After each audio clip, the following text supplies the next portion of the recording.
রাজধানী উত্তরা দক্ষিণ metro rail station থেকে মিরপুর 12 নম্বর ডিওএইচএস মোড় পর্যন্ত রাস্তাটি মেরামত শেষে আবারও পুরোদমে যান চলাচল শুরু হয়েছে।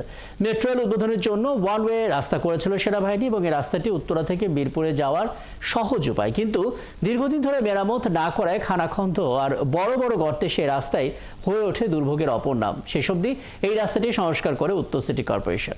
বাকিটা জানাচ্ছেন সুমন মাহমুদ। গেল বছর নভেম্বর মাসে উত্তরা দক্ষিণ মেট্রো রেল স্টেশন থেকে মিরপুর 12 নম্বর ডিওএইচএস মোড় পর্যন্ত বেহাল রাস্তাটি নিয়ে প্রতিবেদন প্রচারিত হয় ৭১ টেলিভিশনে।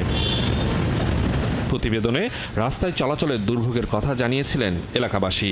আমাদের দেশ, আমাদের টাকা, আমরা রেগুলার যাওয়া আসা করছি, আমাদের দিকে কোনো খেয়াল নাই। এই যে বাইকের চাক্কা লিক, চাক্কা নষ্ট হয়, পাংচার হয়, ব্লাস্ট হয়।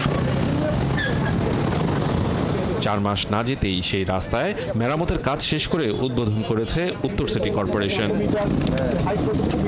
মেট্রো রেল উদ্বোধনের জন্য ওয়ানওয়ে রাস্তা করেছিল সেনাবাহিনী। এরপর দীর্ঘদিন ধরে মেরামত না করায় রাস্তায় বড় বড় গর্ত তৈরি হয়ে যান চলাচল বাধাগ্রস্ত হচ্ছিল। তবে স্বল্প সময়ের মধ্যে যাতায়াত দুর্ভোগ কমাতে উত্তর সিটি কর্পোরেশন রাস্তাটি পুনর্নির্মাণ করে দেয়। উত্তরা থেকে 12 নম্বর পর্যন্ত যেতে যে মানুষের দুর্ভোগ, এটা নিয়ে অনেক কথা হয়েছে ফেসবুকে, প্রচুর। তো সুতরাং এটাকে আমরা প্রথম প্রায়োরিটি দিয়েছি। ঢাকার ন্যায্যতা যদি ফিরিয়ে আনতে হয় তাহলে ইনভেস্টমেন্ট কোথায় হবে? ইনভেস্টমেন্ট হবে যেখানে ইনভেস্টমেন্ট কম কিন্তু প্রয়োজন বেশি, অনেক বেশি, সেখানে আগে ইনভেস্টমেন্ট হবে। যেখানে প্রয়োজন কম সেখানে কম ইনভেস্টমেন্ট হবে। কিন্তু এতদিন আমরা সবসময় দেখেছি যে জায়গার মধ্যে পয়সাওয়ালারা বেশি থাকে, প্রভাবশালীরা বেশি থাকে, সেই জায়গায় বেশি ইনভেস্টমেন্ট হয়েছে এবং সেই জায়গাটা সুন্দর করার জন্য সবাই ঝাঁপিয়ে পড়ে। আমি বলেছি যে না, যেখানে প্রয়োজন সেখানে করতে হবে। 870 মিটার রাস্তার দুই পারে সবুজায়নের জন্য 570টি গাছ রোপণ করা হয়েছে। তবে 3 বছরের মধ্যে রাস্তার উপর একটি ব্রিজ তৈরি করে রাস্তা সরিয়ে জলাধারের আদি অবস্থায় ফিরিয়ে নেওয়ার কথা জানিয়েছে ডিএনসিসি। এটা একটি জলাধারের উপর দিয়ে রাস্তা, তো সুতরাং এটা রাস্তাটা হচ্ছে সাময়িক। আমার এর উপর দিয়ে এক ধরনের ব্রিজ হবে। আবার 3 থেকে 2-3 বছর পরে আমরা যদি একটা বড় প্রকল্প করতে পারি, সেই ব্রিজ করে আমরা এটাকে আবার তখন জলাধারকে ফিরিয়ে দিব।